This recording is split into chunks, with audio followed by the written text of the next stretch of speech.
खुदा करे कि मोहब्बत में वो मुकाम आए। खुदा करे कि मोहब्बत में वो मुकाम आए। मेरे लबों पे हमेशा सनम का नाम आए। मेरे लबों पे हमेशा सनम का नाम आए। तो हेलो दोस्तों, स्वागत है आप सभी का आपके अपने इस YouTube चैनल मैथ मस्ताना पर। दोस्तों, मैं हूं मलकित यादव और कैसे हैं आप सभी। आशा करते हैं कि बहुत अच्छे होंगे, स्वस्थ होंगे, मस्त होंगे और अपने अपने तैयारी में एकदम जोरों शोरों से लगे हुए होंगे। दोस्तों, आज मैं आपके सामने एक नया टॉपिक को लेकर नया चैप्टर के साथ उपस्थित हूं। दोस्तों, जैसा कि आप यहाँ देख रहे हैं, आज जो टॉपिक होगा वो क्या होगा। आज का ये त्रिकोणमिति यानी कि ट्रिग्नोमेट्री का ये आज का क्लास हमारा पहला होगा। त्रिकोणमिति यानी कि ट्रिग्नोमेट्री क्या है, जरा देखिए। तो ट्रिग्नोमेट्री यानी कि त्रिकोणमिति का आज जो हमारा क्लास होगा वो पहला क्लास होगा। क्या होगा? पहला क्लास होगा। और यही पहला क्लास इतना जानदार तरीके से, शानदार तरीके से होगा कि जिसका कहना है कि भाई ये त्रिकोणमिति जो है ये आपको तभी समझ में आएगा जब आपको फॉर्मूला याद होगा। उसके लिए ये आज का क्लास एकदम करारा जवाब होगा। करारा जवाब, कोई जरूरी नहीं है फॉर्मूला याद करने का या रटने का। दोस्तों, आपको एकदम खेल खेल में मस्ती के साथ, मैथ मस्ताना नाम है ना इस चैनल का, इस वीडियो को देखने के बाद, इस क्लास को देखने के बाद अगर आपका दिल दीवाना ना हो गया तो फिर कहिएगा।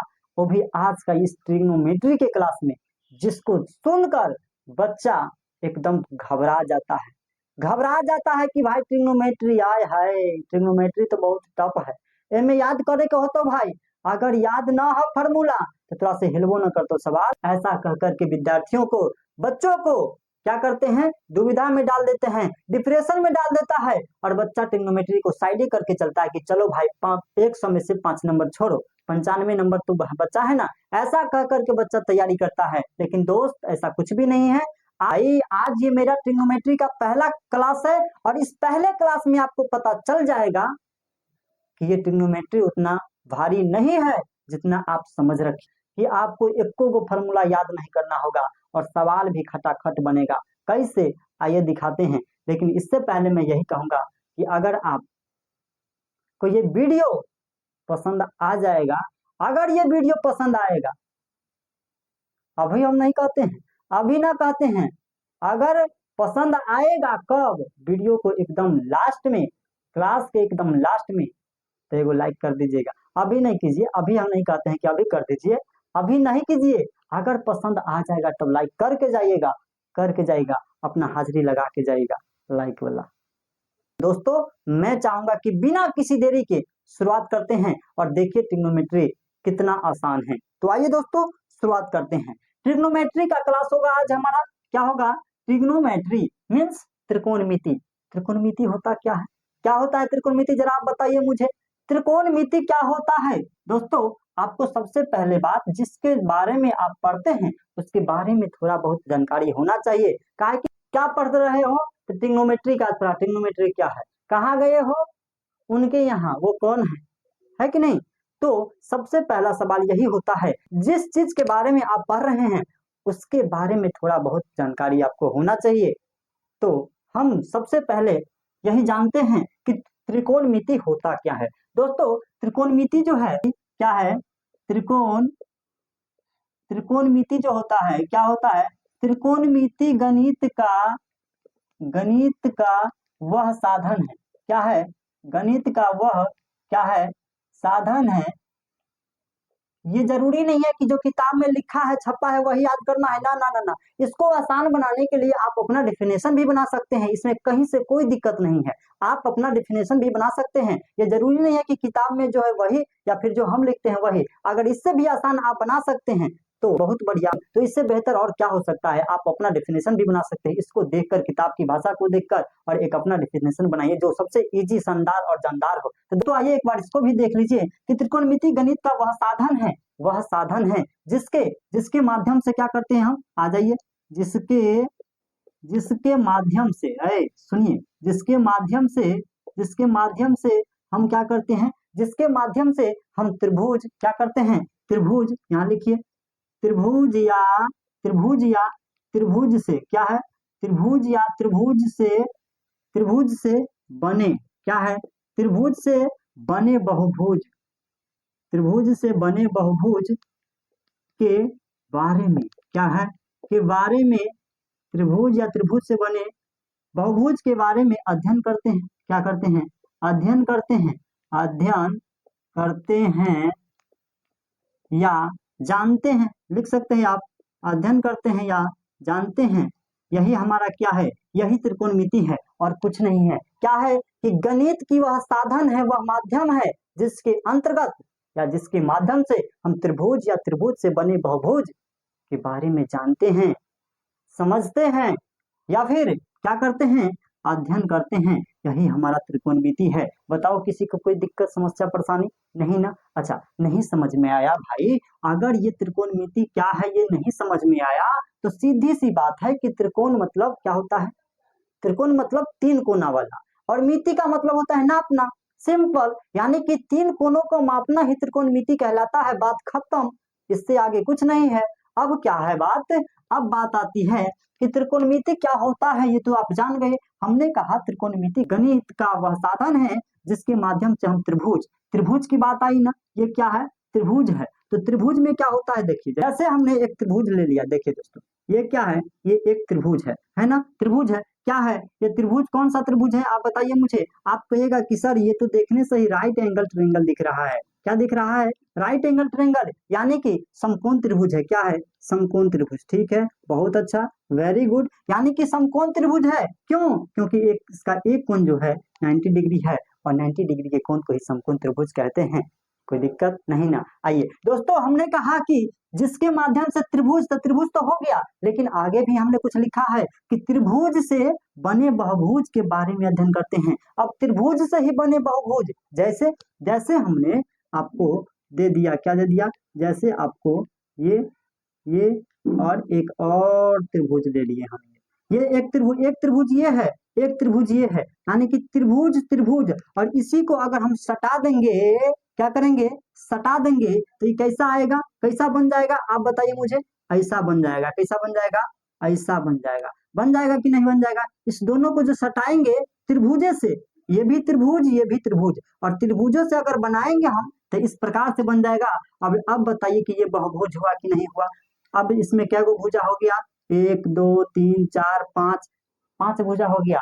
अब जब 2 या 2 से अधिक भुजा होता है तो वो बहुभुज कहलाता है दोस्तों। अब क्या हुआ कि त्रिभुज या त्रिभुजे से बने बहुभुज के बारे में हम अध्ययन करते हैं, वही हमारा क्या होता है, त्रिकोणमिति कहलाता है दोस्तों। अब आती है बात, जरा 1 मिनट, क्या हो गया, ये हमारा बहुभुज हो गया, क्या हो गया, बहुभुज हो गया, क्या हो गया, बहुभुज हो गया। और त्रिकोणमिति में यही त्रिभुज और बहुभुज के बारे में अध्ययन करते हैं, और इसमें कुछ नहीं है, एकदम धीरे धीरे, आसानी से, मजेदार से, एकदम शानदार तरीके से आपको बताएंगे, आपको कहीं पर कुछ कंफ्यूज नहीं होगा। आइए अब क्या बात आती है, जरा सुनिएगा। अब क्या है दोस्तों, अब बात आती है कि क्या बात आती है, जैसे हमने कहा, क्या कहा, जैसे हमने कहा कि दोस्तों ये एक राइट एंगल ट्रायंगल, यानी कि क्या है, समकोण त्रिभुज है, क्या है, समकोण त्रिभुज है, क्या है, समकोण त्रिभुज है ना, समकोण त्रिभुज ABC, ये है समकोण त्रिभुज है दोस्तों। ये समकोण त्रिभुज तो है, लेकिन अब समकोण त्रिभुज में क्या होता है, समकोण त्रिभुज क्यों है ये, क्यों हम कहेंगे इसको समकोण त्रिभुज, क्योंकि इसका एक कोण जो है भाई, एक कोण जो है वो 90 डिग्री का है, और 90 डिग्री के कोण को ही क्या कहते हैं? समकोण त्रिभुज कहते हैं, जिसका कोई भी एक कोण है, जरूरी नहीं है कि हाँ यह वाला हो के चाहे ना, कोई भी एक कोण 90 डिग्री का होना चाहिए, वो हो जाएगा। अच्छा, और जैसे हम ये दे दिए, क्या दे दिए? ये, तो अब यही कोण होना चाहिए, नहीं, अब यहाँ पर ये हो गया 90 डिग्री, तो ये भी है एक समकोण त्रिभुज है, जिसका कोई भी एक कोण 90 डिग्री हो वो समकोण त्रिभुज के अंतर्गत आएगा, समकोण त्रिभुज कहलाएगा। दोस्तों इसका ये कोण 90 डिग्री है, इसका मतलब ये समकोण त्रिभुज है। अब क्या बात आती है कि ये तो समकोण त्रिभुज है और त्रिभुज है, यानी कि इसमें 3 गो भुजा है। कितना भुजा है? आप कहिएगा ये त्रिभुज है, का है? काहे कि इसमें 3 गो भुजा है। हाँ, 4 गो भुजा रहेगा तब तो चतुर्भुज हो जाएगा, 5 गो रहेगा तो पंचभुज हो जाएगा। अब बताइए इसमें क्या गो भुजा है? 1 2 3, इसलिए त्रिभुज है। 3 भुजा है इसलिए त्रिभुज है। अब बात आती है कि भुजा के नाम कथी कथी है, जानते हैं ना? जानते हैं? जानते हैं तो ठीक है ना, तो जान लीजिए क्या है। दोस्तों आप मुझे ये बताइए कि तीनों भुजा में सबसे बड़का भुजा कौन है? सबसे बड़का भुजा कौन है? आप कहिएगा सर देखने ही से ही पता चलता है कि इस दोनों तो छोटा है, ये दोनों तो छोटा है, सबसे बड़ा ये है, ये है। तो 90 कौन भुजा है? तो 90 डिग्री के कोण के सामने की भुजा है, नहीं, 90 डिग्री कोण है, सामने की भुजा सबसे बड़ी भुजा होती है। क्या होती है? सबसे बड़ी भुजा है, तो ना सबसे बड़ी भुजा। और सबसे बड़ी भुजा जो होता है वह क्या कहलाता है? कर्ण कहलाता है। क्या कहलाता है? कर्ण कहलाता है, जिसको अंग्रेजी में क्या कहते हैं? हाइपोटेनियस। क्या कहते हैं? हाइपोटेनियस, और इसको एच से सूचित करते हैं। कोई दिक्कत नहीं ना? चलिए दोस्तों, 90 डिग्री के कोण के सामने की भुजा हमेशा बड़ी भुजा होती है और उसको क्या कहते हैं? कर्ण कहते हैं, जिसको अंग्रेजी में हाइपोटेनियस और उसे एच से सूचित करते हैं। क्लियर है? अब आइए, अब बात आती है, इसको तो कर्ण कहते हैं, लेकिन बच्चा कंफ्यूज कहाँ होता है? बच्चा कंफ्यूज होता है लंब और आधार में। बच्चा कंफ्यूज इसलिए होता है कि वो कहता है इसको वो सोचता है कि इसको लंब माने कि इसको लंब माने, इसको आधार माने या इसको आधार माने। ये इस बात को लेकर वो हमेशा दुविधा में रहता है, हमेशा कंफ्यूज होता है, और यही होता है कि वो बच्चा सवाल गलत कर लेता है, बच्चा गलत बना लेता है, क्योंकि कंसेप्ट क्लियर नहीं हुए रहता है। और जब उसका कंसेप्ट क्लियर नहीं होगा तो वो हमेशा दुविधा में रहेगा, तब तक दुविधा में रहेगा जब तक उसका कंसेप्ट नहीं क्लियर हो जाए। और दोस्तों आज हम ऐसा कंसेप्ट क्लियर करेंगे कि मरते दम तक आप एकदम कंफ्यूजिएबे नहीं कीजिएगा कि भाई लंब इसको माने कि आधार इसको माने। आप खटाक से मारिएगा कि भाई यह लंब होता हो ये आधार। दोस्तों आपको तो ये पता हो गया ना, क्या हो गया कि 90 डिग्री कोण के सामने के भुजा हमेशा बड़ी भुजा होता है, और हमेशा बड़ी भुजा जो होता है उसी को कर्ण कहते हैं, यानी कि हाइपोटेनियस और एच से सूचित करते हैं। लेकिन अगर हम लंब की बात करेंगे तो लंब ये होगा कि ये, इस बात को जरा गौर से सुनिए, क्या है कि भाई ये जो लंब होता है ना, ये जो लंब होता है ये थीटा पर डिपेंड करता है। किस पर डिपेंड करता है? थीटा पर। ये थीटा पर डिपेंड करता है। क्या करता है? डिपेंड करता है, थीटा पर डिपेंड करता है। क्या होता है? थीटा। अगर हम इस कोण से चलेंगे, थीटा यहाँ रहेगा, तो थीटा यहाँ रहेगा तो लंब यहाँ हो जाएगा। थीटा यहाँ रहेगा, इस कोण से चलेंगे तो लंब ये, और अगर थीटा यहाँ रहेगा, इस कोण से चलेंगे तो लंब ये हो जाएगा। बताइए कंसेप्ट क्लियर हुआ कि नहीं हुआ? नहीं हुआ सर, नहीं हुआ सर। अरे भैया जिस कोण से चलेंगे उसके सामने की भुजा लंब होगा। जैसे हम इस कोण से चलते हैं, इस कोण से चलेंगे तो लंब हमारा क्या हो जाएगा? ये हो जाएगा। क्या हो जाएगा? ये हो जाएगा लंब। और इसको क्या कहते हैं? इसको प्रीपेंडिकुलर कहते हैं, और इसको पी से सूचित करते हैं। बताइए किसी को कोई दिक्कत नहीं ना? है नहीं ना? अब देखिए दोस्तों, जब ये लंब हो गया, ये कर्ण हो गया, तो जो बच गया वो आधार ना हो जाएगा, आधार ना होगा। और आधार को क्या कहते हैं? बेस, और इसको हम बी से सूचित करते हैं। बताइए किसी को दिक्कत, समस्या, परेशानी नहीं? जैसे जैसे हम आपको कह दें कि दोस्त मुझे बता दीजिए त्रिभुज ए सी बी में लंब कौन होगा?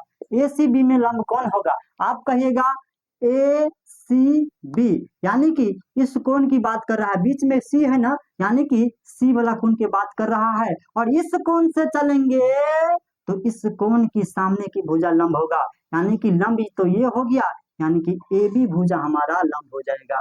क्या हो जाएगा? ए बी भुजा। अगर आपसे पूछ दे, ये तो एक नंबर बात हो गया, और 2 नंबर बात में आपसे पूछ दे कि भाई आप मुझे बता दीजिए, क्या बता दीजिए कि बी त्रिभुज बी ए सी में लंब क्या होगा? बी ए सी में लंब क्या होगा? आप कहेगा बी ए सी, यानी कि ए भुजा की बात कर रही है, काहे कि बी ए कोण की बात कर रही है, यानी कि ए कोण की बात कर रही है, और ए कोण तो यहाँ है, यानी कि अब इस कोण से चलेंगे, जब इस कोण से चलेंगे तो इस कोण की सामने की भुजा ये होगा, और ये होगा तो हमारा लंब यही होगा, और ये होगा लंब तो ये बीसी भुजा है, यानी कि लंब बराबर हमारा बीसी हो जाएगा। बताइए कोई किसी को दिक्कत? बताइए। अब तो कंसेप्ट क्लियर है, अब तो कभी नहीं भूलिएगा। एक बार और आ जाइए दोस्तों, 90 डिग्री के कोण के सामने की भुजा सबसे बड़ी भुजा कर्ण, ठीक है, इसको एच से डिनोट करते हैं। अब बात होती है कि जिस कोण से चलेंगे उस कोण की सामने की भुजा लंब, अब बाकी जो बच जाएगा वो आधार। बात खत्म, क्लियर, एकदम क्लियर। चलिए